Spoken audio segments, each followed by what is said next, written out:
aqui sobre neuropsicologia, neurociência, transtorno, sobre tudo. Sobre tudo. Estamos livres para falar sobre tudo. Não estamos livres, mas vamos falar sobre tudo que vocês desejam falar e que o público quer ouvir, né? Eles nos controlam hoje. O nosso público também nos controla. O público de vocês não controla vocês? Controla. Eu diria que sim, não cara. muito. No ao vivo aqui não, tá ligado? Mas, por exemplo, a gente se sente controlado como? Essas pautas, por exemplo, neurocientíficas estão muito em alta. O pessoal tá curtindo muito. Então, de certa forma, eles estão controlando a gente. Então sim. Estão se controlando. Você respondeu para ele agora a pergunta dele. Quem é que estava controlando a tua resposta? Eu? Não, a pergunta dele.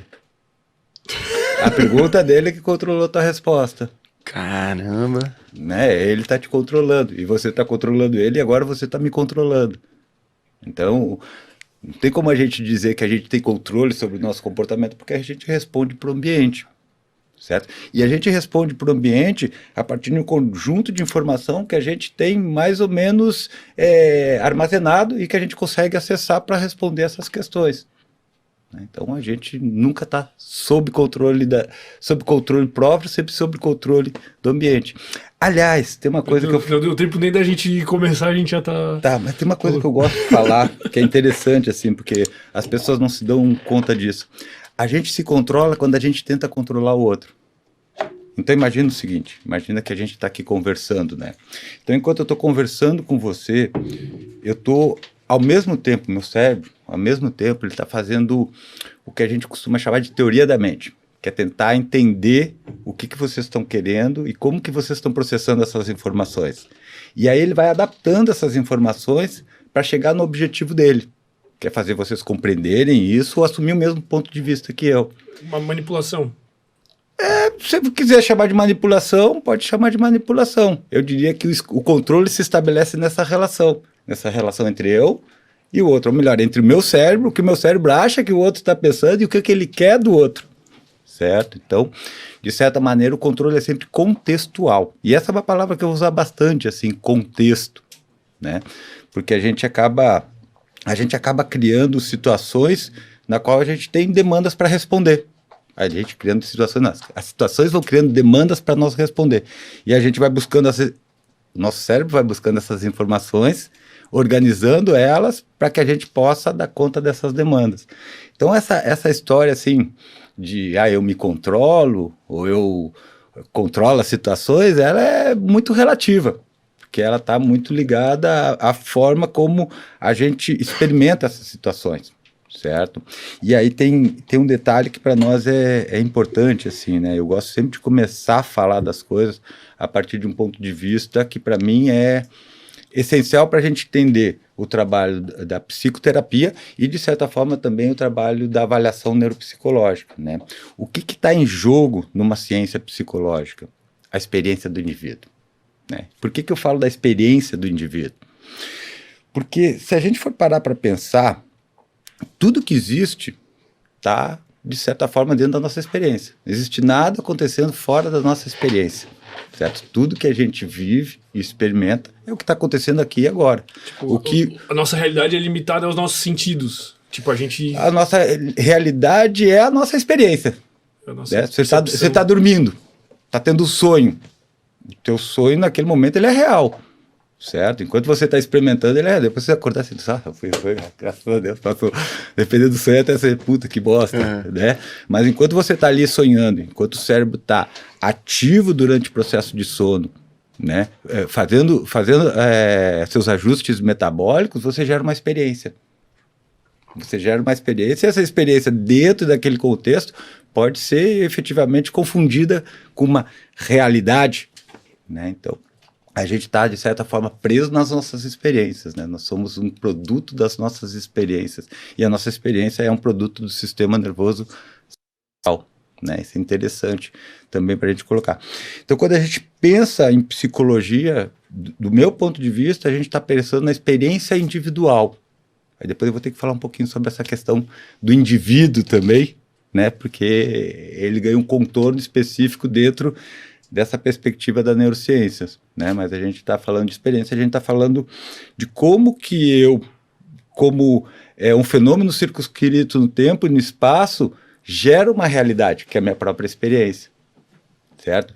E aí a psicologia, é engraçado que ela surge no momento a partir de uma suspeita, de que a forma como eu experimento as coisas é diferente da maneira como você experimenta as coisas, certo? Na verdade, essa é uma questão bastante antiga na psicologia, né? A psicologia, ela em muitos aspectos, ela é herdeira da física, né? Porque no século XVIII, XIX, quando a física começou a se desenvolver, a gente tinha um problema com as medidas, porque com as medidas eram feitas com cronômetros, com observações sem grandes equipamentos, a gente podia ter diferença de uma medida, por exemplo, uma medida do corpo celeste, de um observador para o outro. E aí nasce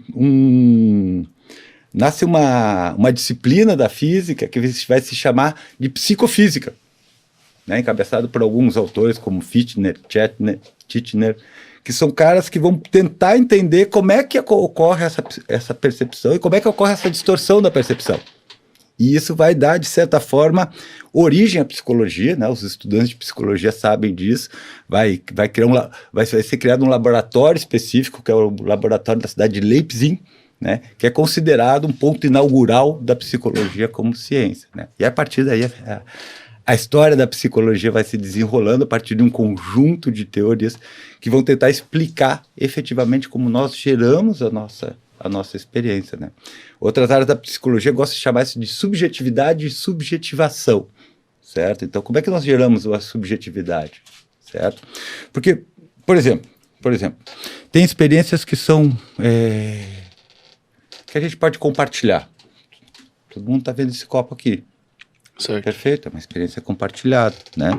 Posso descrever o copo e você pode, inclusive, reconhecer esse copo pela minha descrição a partir da linguagem.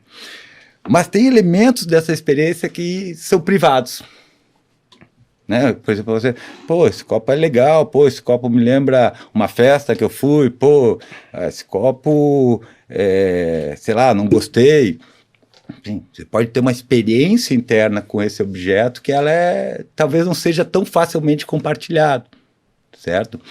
E esse é um aspecto muito interessante sobre a questão da experiência e da psicologia, porque a ideia da psicologia é a gente construir um conjunto de conhecimentos e de procedimentos que ajudem as pessoas a organizar suas experiências, né? Nós somos o produto da organização das nossas experiências. Então você vem desde que você foi concebido, gerando experiências que vão organizando o teu sistema nervoso central, e essa organização vai fazendo com que você tenha uma construção de realidade que é muito singular. Talvez não tão singular quanto a gente gostaria, mas é singular, né? Então, a psicologia é ao mesmo tempo uma ciência que busca criar conhecimentos que possam ser compartilhados, mas ao mesmo tempo fazer um design, um desenho da experiência pessoal de cada indivíduo, né? E o processo terapêutico... Mas esse problema, assim, tipo, tu falou dessa origem da psicologia entrando como uma ciência, mas eu tenho a percepção de que ao longo dos anos foi meio que se afastando da parte científica e entrando muito em questões mais pro lado de humanas do que de científico, assim, sabe? Tipo, as questões da psicanálise vai meio que, não contra, mas tipo... É diferente da neurociência em si. A gente tem que entender que na história da psicologia a gente tem vários elementos que vão construir a psicologia como ciência, né? Então, a primeira questão que a gente tem que entender é que quando eu falo do surgimento da psicologia como ciência, eu não estou falando do surgimento da psicoterapia. O surgimento da psicoterapia ele vai se dar, não essencialmente, mas preferencialmente a partir do surgimento da psicanálise, né? Todo mundo que é psicoterapeuta, de alguma forma, eu costumo falar disso, é herdeiro da psicanálise, né? E a psicanálise, ela é uma coisa interessante, porque a primeira coisa que a gente tem que entender é que a psicanálise é uma construção de um neurologista. A psicanálise não é uma construção de um filósofo, ela é uma construção de uma pessoa que parou e se deteve por um fenômeno que chamou muita atenção dela. E qual era o fenômeno que chamou a atenção dela? A relação corpo-mente. Certo? O Freud, de repente, olhou para as pacientes conversivas, né, conhecida como histérica, e disse, caramba, mano, a mente pode modificar a percepção e o comportamento do corpo, a tal ponto de fazer as pessoas terem graves prejuízos funcionais. E ele disse, puta, como isso funciona? Naquela época, os recursos e o conhecimento neurológico não era tão abrangente quanto a gente tem agora. O Freud precisou, obviamente, criar os métodos dele e criar uma metáfora que sustentasse aquilo, certo? E aí o Freud vai lá nos gregos, vai pegar o Édipo, toda aquela história que a gente conhece, mas a coisa que fez com que a psicanálise surgisse é a mesma que atrai hoje as pessoas para neurociências, que é essa relação entre corpo e mente. Por que eu estou botando aspas aqui? Porque mente é um negócio que não existe, meus alunos já sabem muito bem disso. Mente é um conceito improdutivo. Por quê? Porque ele não é útil para a gente estudar os fenômenos comportamentais, certo? A utilidade dela é vazia em termos de conceito para a gente produzir conhecimento de como que o ser humano responde ao contexto de uma forma geral. Mas em que contexto existir a mente é útil? Eu não entendi. Em nenhum. Bom, vamos pensar assim. A mente não é útil nenhum. Gostou desse corte? Deixa o like e inscreva-se no canal. Tamo junto.